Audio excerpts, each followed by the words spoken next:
Hello again. Um, my bad literature quota reset overnight, so, I think I'm good to read this for at least another page or two, because we're exactly 5 pages in right now.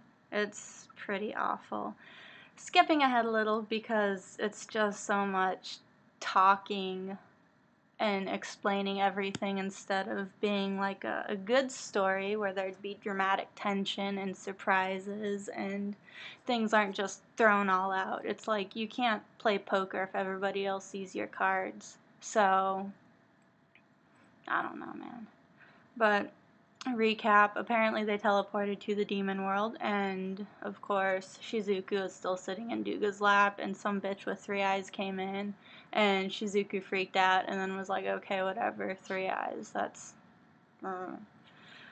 so some bullshit about flower tea or something stupid, because everything Shizuku does is stupid and I hate him.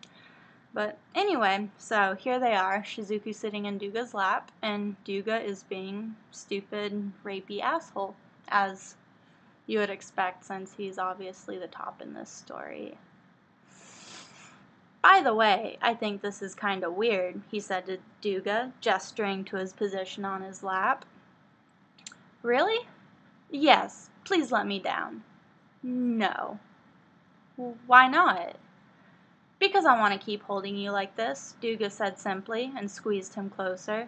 Shizuku didn't know how to respond to this. I feel good when I touch you. Ellipses. I feel calm when I hold you like this, Duga whispered, and stroked Shizuku's hair.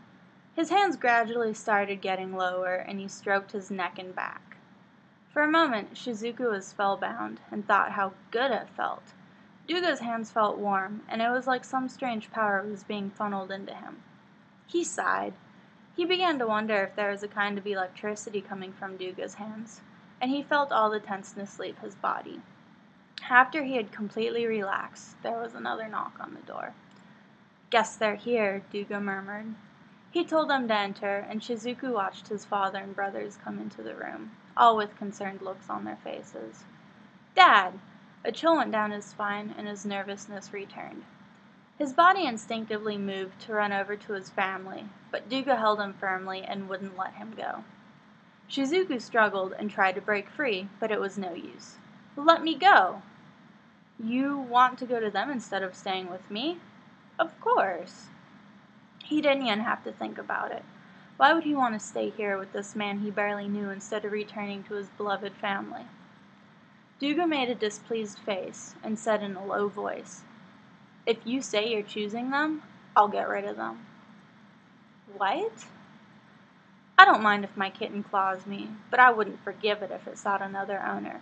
I wouldn't kill my kitten, but I would get rid of anything else, because if they have no owner, they'll come back to me, right? Ellipses. All Shizuku could do was blink. He stared at Duga, wondering what he was trying to say, and if he was joking. But when he looked at his family's faces, he knew. Duga told the truth when he said if Shizuku chose his family, he would get rid of them, and he knew he was capable of such an act. If you love your family, you'll stay with me. If you kill my family, I'll kill myself. You think I'd allow that? I wouldn't allow you to lay a finger on yourself, and I'd force you to stay with me. Ellipses. Duga said this in such a terrifying voice that Shizuku gulped. He wasn't the sweet person he saw previously. Duga saw Shizuku go pale and his eyes softened. You don't have to be afraid. As long as you are good and stay with me, I won't do anything. You won't kill them? That's right, as long as you stay with me. Ellipses. Duga put a finger under Shizuku's chin. Then, without saying a word, he touched his lips to Shizuku's. Shizuku jumped and tried to get away, but the arm that held his waist wouldn't allow it. No, he protested between kisses, but Duga wouldn't listen. Instead, he took advantage of Shizuku's open mouth and shoved his tongue in, deepening the kiss. A tender sound came from deep within Shizuku's throat. He realized his family was watching and he desperately tried to pull away. A deep, wet sound echoed throughout the room.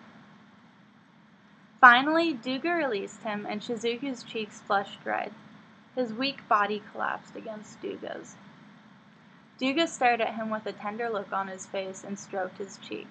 But the glance he gave to Shizuku's family was the complete opposite. Do you have any objection to Shizuku staying with me?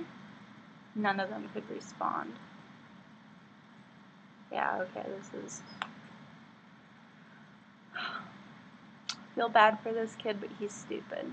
And I hate him. And I hate Duga, and I hate his family, and I hate everything that is going on, because this is Stockholm Syndrome. That's what's going to happen. I would bet money on it that eventually Shizuku is going to learn that Duga is actually sensitive and caring, never mind the fact that he threatened to kill his family.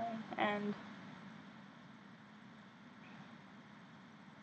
I still can't believe this story is making money.